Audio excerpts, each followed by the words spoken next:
विश्व इतिहास महत्वपूर्ण टॉपिक है, खास करके 6 to 12 जो लोग बैठेंगे उनके लिए। अच्छे से सारे ऑब्जेक्टिव सेशन को देखें। ऑलरेडी कंटेंट में थ्योरी अच्छे से चैप्टर वाइज किया जा चुका है।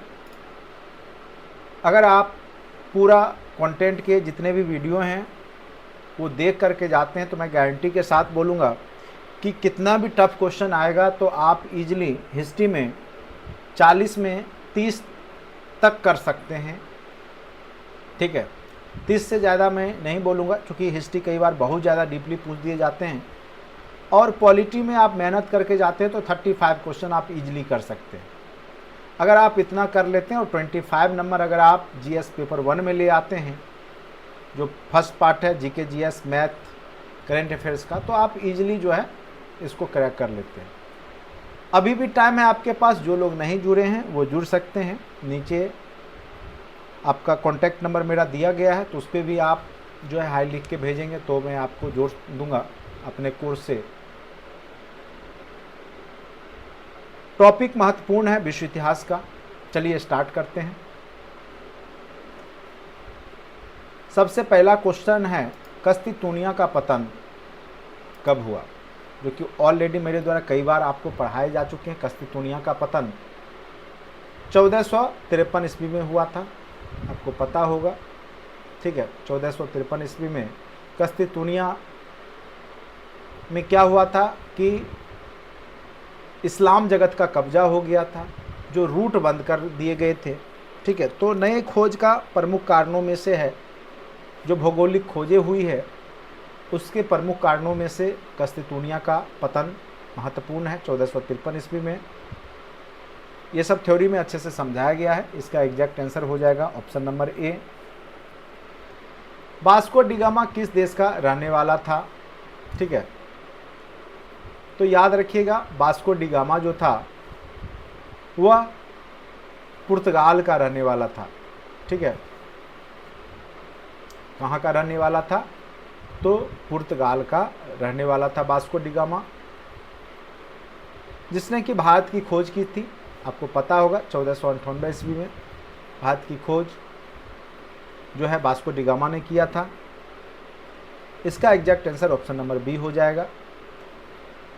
अमेरिकी महाद्वीप की खोज किसने की? देखिए, अमेरिका का खोज, महाद्वीप का खोज कोलंबस ने किया था, लेकिन उत्तरी अमेरिका के जो क्षेत्र का जो खोज है वो अमेरिको वेस्पूसी ने किया था, विभिन्न क्षेत्रों का खोज। ठीक है, तो अमेरिकी महाद्वीप के बारे में अगर पूछे, ठीक है, तो अमेरिकी महाद्वीप के बारे में आपको कोलंबस को ही बताना है।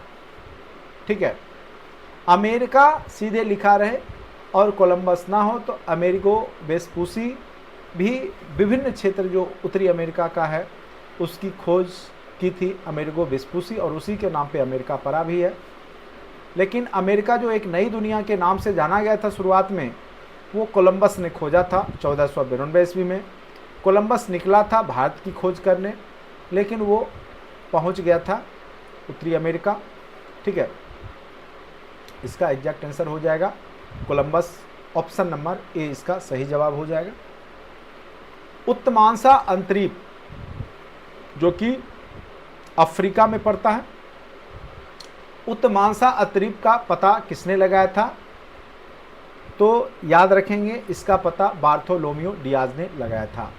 उत्तमांसा अंतरीप पूरा थ्योरी में ये सब पढ़ाया जा चुका है, केवल मैं आपको प्रैक्टिस के लिए करवा रहे हैं। ठीक है, जिससे कि एग्ज़ाम में आपको दिक्कत नहीं हो, यहाँ से क्वेश्चन आए तो कहीं कोई तरह का दिक्कत नहीं होगा। धर्म युद्ध हुआ था किनके बीच में? आपको हमने बताया था ईसाई और मुसलमानों के बीच में धर्म युद्ध हुआ था। ईसाई तुर्कों, तो यहाँ पे देखिए तुर्की मुसलमानों के साथ हुआ था, तो ये धर्म युद्ध में तुर्क दिया हुआ, तो ये भी आप लिख सकते हैं। इसका सही जवाब हो जाएगा ईसाइयों और तुर्कों के बीच में। तुर्की मुसलमान भी हो सकता है, दिया हुआ रह सकता है, या तुर्क भी दिया गया तो कोई दिक्कत नहीं है। तो इसका एग्जैक्ट आंसर क्या हो जाएगा? 5 का ए, ईसाई और तुर्कों में। ठीक है, और इस धर्म युद्ध में किसकी जीत हुई थी? तो तुर्कों की जीत हुई थी। कुतुबनुमा जो कंपास है उसका व्यवहार यूरोपवासी किसके माध्यम से सीखे थे? तो इनको कंपास का व्यवहार करना अरब वासियों ने सिखाया था। एग्जैक्ट आंसर अरबवासी हो जाएगा। समुद्री मार्ग से विश्व का परिभ्रमण सबसे पहले किसने किया? पूरा विश्व का चक्कर किसने लगा दिया? तो मैगलन के बारे में आप जानते होंगे। मैगलन ने पूरा विश्व का चक्कर लगाया था। तो इसका एग्जैक्ट आंसर हो जाएगा ऑप्शन नंबर बी। आप लोग भी जवाब देते रहिए क्वेश्चन। सप्तवर्षीय युद्ध किन दो देशों के बीच में हुआ था? तो देखिए अमेरिका और फ्रांस के बीच में, ठीक है, अमेरिका और फ्रांस के बीच में 7 वर्षों तक युद्ध हुआ था और इस युद्ध में अमेरिका की जीत हुई थी। और इसी का बदला लेने के लिए, सॉरी, इंग्लैंड और फ्रांस के बीच में, इंग्लैंड और फ्रांस के बीच में, मिस्टेक हो गया, इंग्लैंड और फ्रांस के बीच में सप्तवर्षीय युद्ध हुई थी, ठीक है। और सप्तवर्षीय युद्ध में इंग्लैंड जीता था, फ्रांस की हार हुई थी। और इसका बदला जो है फ्रांसीसियों ने अमेरिका का साथ दे करके लिया अमेरिकी क्रांति के दौरान। इसको हमने आपको अच्छे से पढ़ा रखा है। 8 का एग्जैक्ट आंसर क्या हो जाएगा? सी हो जाएगा। 8 का एग्जैक्ट आंसर क्या हो जाएगा? सी हो जाएगा। सप्तवर्षीय युद्ध जो है इंग्लैंड और फ्रांस के बीच में हुआ था, ठीक है। नेक्स्ट क्वेश्चन पे आते हैं। कॉमन सेंस किसके द्वारा लिखा गया है? तो याद रखेंगे कॉमन सेंस एक किताब है, साहित्य है, जो कि लिखा गया है थॉमस पेन के द्वारा। किसके द्वारा लिखा गया है? तो थॉमस पेन के द्वारा कॉमन सेंस लिखा गया है, याद रखेंगे।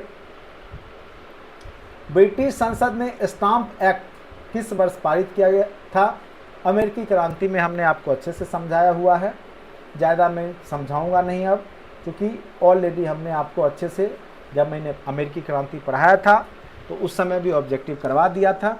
तो स्टाम्प एक्ट किस वर्ष पारित किए गए थे? तो इसका आंसर क्या हो जाएगा? 1765 ईस्वी में स्टाम्प एक्ट पारित किए गए थे। बोस्टन की चाय पार्टी, ये तत्कालिक कारण है अमेरिकी क्रांति का, बहुत अच्छे से हमने आपको समझा रखा है।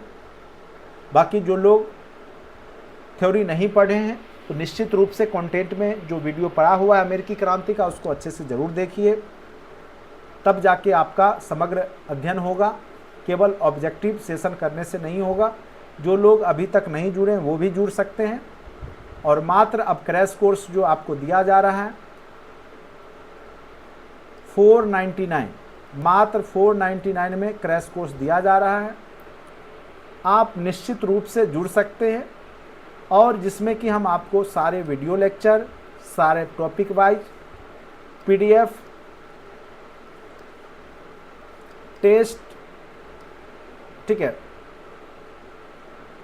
और ऑब्जेक्टिव सेशन सारा आपको उसमें मिलता है। पार्ट 1 के भी और पार्ट 2 जो आपके सारे सब्जेक्ट के उसमें अवेलेबल है। तो निश्चित रूप से जो लोग नहीं जुड़े अब भी जुड़ सकते, अभी भी आपके पास टाइम है, आप इजीली कर सकते हैं पूरा सिलेबस और बेहतर तैयारी को बना सकते हैं। तो जो लोग अभी तक इंतज़ार में हैं तो निश्चित रूप से जुड़ जाइए। मात्र 499 में आपको इतना चीज़ दिया जा रहा है, जब आप पढ़ेंगे फिर आपको अनुभव होगा, ठीक है। चलिए, बोस्टन की चाय पार्टी की घटना कब घटित हुई है? तो 1773 ईस्वी में, तत्कालिक कारण है, अच्छे से समझाया हुआ है कंटेंट में। नेक्स्ट क्वेश्चन आते हैं। अमेरिकी स्वतंत्रता संग्राम का पहला युद्ध कब हुआ था? तो अमेरिकी स्वतंत्रता संग्राम का सबसे पहला युद्ध 1775 ईस्वी में हुआ था। नेक्स्ट क्वेश्चन पे आते हैं। प्रतिनिधित्व नहीं तो कर नहीं, ये अमेरिकी वासियों का कहना था। चूँकि अमेरिका का कोई भी प्रतिनिधि ब्रिटेन में संसद में नहीं था और ब्रिटेन अमेरिका पे शासन कर रहा था,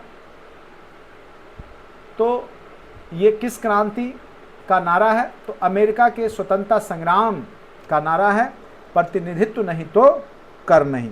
बहुत ही महत्वपूर्ण क्वेश्चन है। स्वाधीनता के पुत्र पुत्री नामक जो संस्था है वो कहाँ पे स्थापित की गई थी? तो अमेरिकी स्वतंत्रता संग्राम के दौरान अमेरिका में ही स्थापित किया गया था स्वतंत्रता के पुत्र पुत्री नामक संगठन।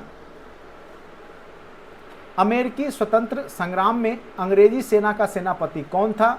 देखिए, अंग्रेजी सेनापति बोल रहा है, अंग्रेजी सेना का, तो याद रखिएगा अंग्रेजी सेना का सेनापति जो है अमेरिकी स्वतंत्रता संग्राम में लॉर्ड कॉर्नवालिस ही थे। ठीक है, अमेरिका की तरफ से कौन थे? सॉरी, ये ब्रिटेन की तरफ से अंग्रेजी सेना के सेनापति कौन थे? तो लॉर्ड कॉर्नवालिस, याद रखिएगा। और अमेरिकी उपनिवेशों के सेनापति कौन थे? जब अमेरिकी उपनिवेश का पूछेगा तब आपको बताना है जॉर्ज वाशिंगटन। ठीक है, ब्रिटेन का सेनानायक कॉर्नवालिस थे। विश्व का पहला लिखित संविधान किस देश में लागू किया गया? तो याद रखिएगा, दुनिया का सबसे पहला जो लिखित संविधान जो बना है वो किस देश का बना है? तो अमेरिका का ही बना है। किसने कहा था मैं ही राजी हूं? मैं ही राजी हूं, यह कथन आपने पढ़ा होगा, फ्रांस की क्रांति से संबंधित। तो किसने कहा था? तो याद रखेंगे, लुई 14वां ने कहा था कि मैं ही राज्य हूं। बाकी पूरा अच्छे से फ्रांस की क्रांति आपको कराया गया है, अच्छे से जरूर देखें। कंटेंट में सारे वीडियो पड़े हुए हैं, केवल ऑब्जेक्टिव सेशन से मैं बार बार बोल रहा हूं, कॉन्सेप्ट क्लियर नहीं होगा।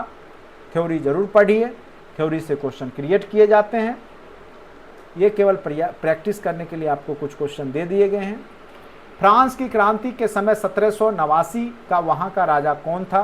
तो आपको पता होगा, जब फ्रांस की क्रांति 1789 में हुई तो उस समय लुई 16वां वहाँ का शासक था, वहाँ का राजा था। तो याद रखिएगा 19 का बी सही जवाब है। प्रथम स्टेट आपको पता होगा, फ्रांस की क्रांति में हमने बताया था 3 स्टेट में बटा हुआ था पूरा फ्रांस। प्रथम स्टेट में पोप पादरी आते थे, सेकेंड स्टेट में प्रशासनिक इकाई आती थी, और तीसरे स्टेट में कह सकते हैं कि सामंत आते थे। तो प्रथम स्टेट बोल रहा है, कौन आएंगे? तो याद रखिएगा, तीसरे स्टेट में तो जनसामान्य और आते थे, तो पादरी जो था वो प्रथम स्टेट में आता था। प्रथम स्टेट में कौन आता था? तो पोप पादरी, याद रखिएगा। शक्ति के पृथक्करण का सिद्धांत अत्यंत ही महत्वपूर्ण क्वेश्चन है। शक्ति के पृथक्करण का सिद्धांत किसके द्वारा दिया गया है? कार्यपालिका, विधायिका, न्यायपालिका तीनों स्वतंत्र निकाय है। ये कई बार क्वेश्चन पूछे गए हैं बीपीएससी में, निश्चित रूप से फिर से पूछे जा सकते हैं। तो मॉन्टेस्क्यू ने यह प्रतिपादन किया था शक्ति का पृथक्करण का, यानी जो कार्यपालिका, विधायिका, न्यायपालिका है तीनों स्वतंत्र निकाय होनी चाहिए। यह बात सर्वप्रथम मॉन्टेस्क्यू ने कहा है। तो याद रखना है स्वतंत्र निकाय के बारे में किसने कहा? तो 21 का क्या हो जाएगा? ए। रूसो ने किस सिद्धांत का प्रतिपादन किया? शक्ति के पृथक्करण का? नहीं। निरंकुश शासन का? बिल्कुल नहीं। जनता की इच्छा का? जनमत की बात की उसने, जनता की इच्छा की बात किसने किया है? तो रूसो ने किया है। तो इसका एग्जैक्ट आंसर क्या हो जाएगा? 22 का सी हो जाएगा। ठीक है, उम्मीद करते हैं कि आप लोग अच्छे से समझ पा रहे होंगे और क्वेश्चन भी बना रहे होंगे।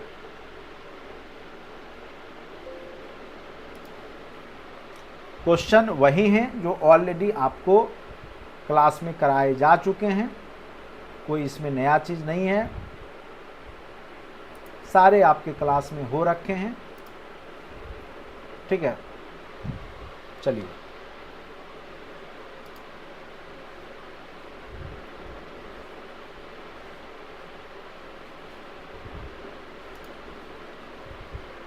इसका एग्जैक्ट आंसर अभी तुरंत हमने बताया, सी। द सोशल कॉन्ट्रैक्ट, ये भी क्वेश्चन आपका पूछा गया था। द सोशल कॉन्ट्रैक्ट है किसके द्वारा लिखा गया पुस्तक है? तो रूसो के द्वारा लिखा गया पुस्तक है। द सोशल कॉन्ट्रैक्ट किसके द्वारा लिखा गया पुस्तक है? तो याद रखेंगे द सोशल कॉन्ट्रैक्ट रूसो के द्वारा लिखा गया पुस्तक है।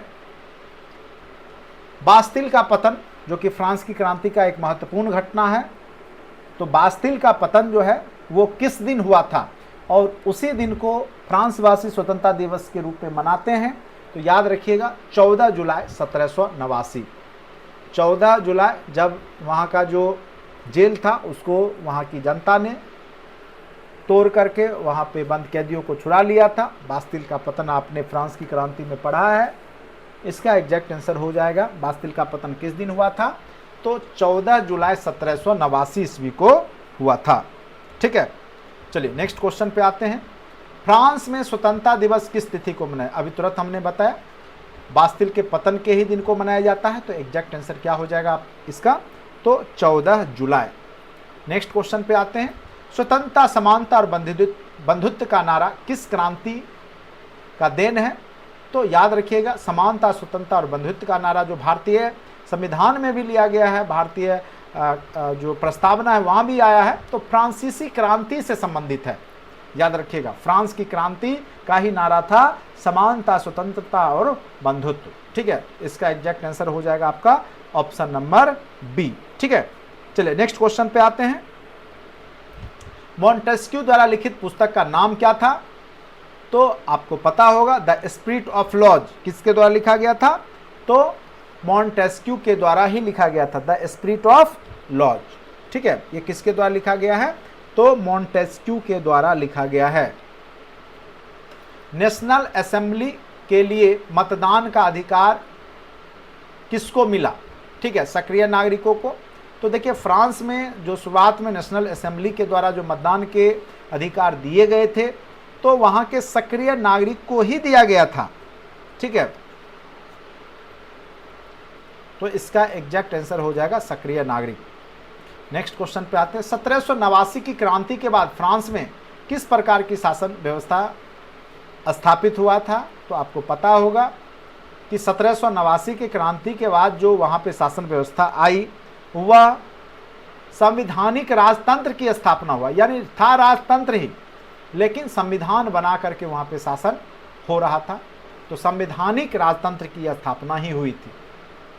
प्रथम विश्व युद्ध कब प्रारंभ हुआ, तो आपको पता होगा प्रथम विश्व युद्ध 1914 में प्रारंभ हुआ।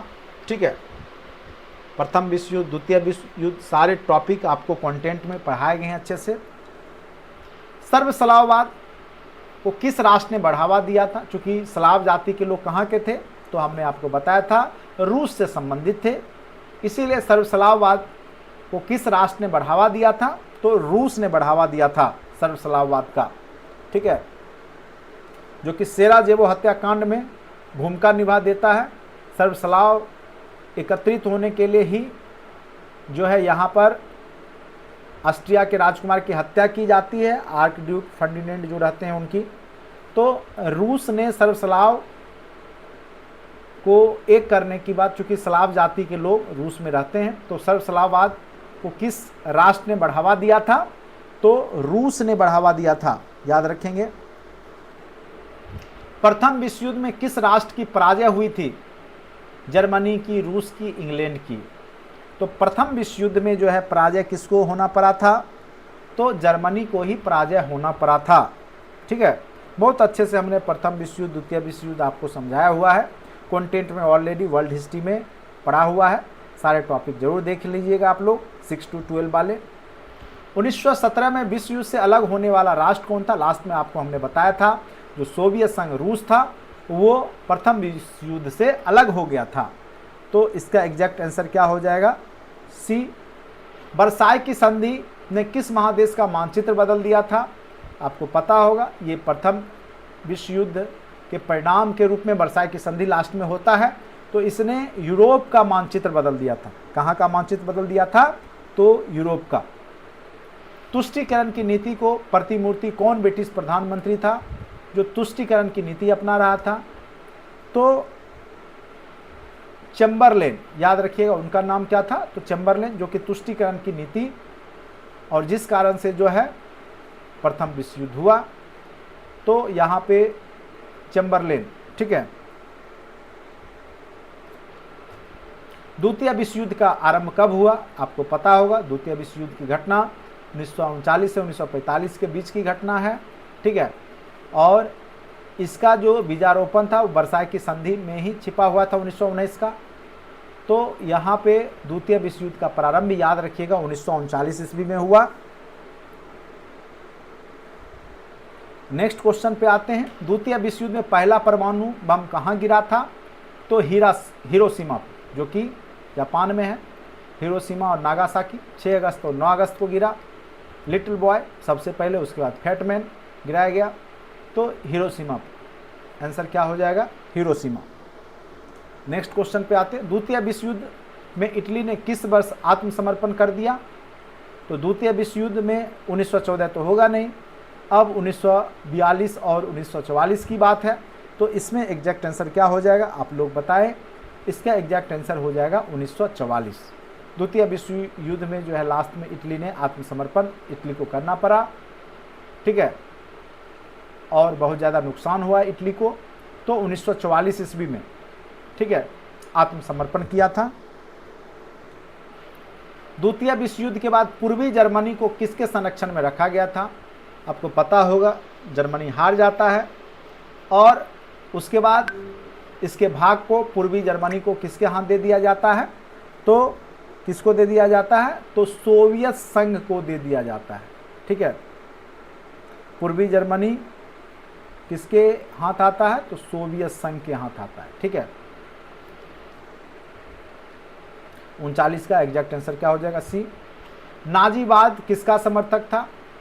तो देखिए, नाजीवाद है तो वो कभी प्रजातंत्र का तो होगा नहीं, राज की सर्वोच्चता का सिद्धांत, राजतंत्र का।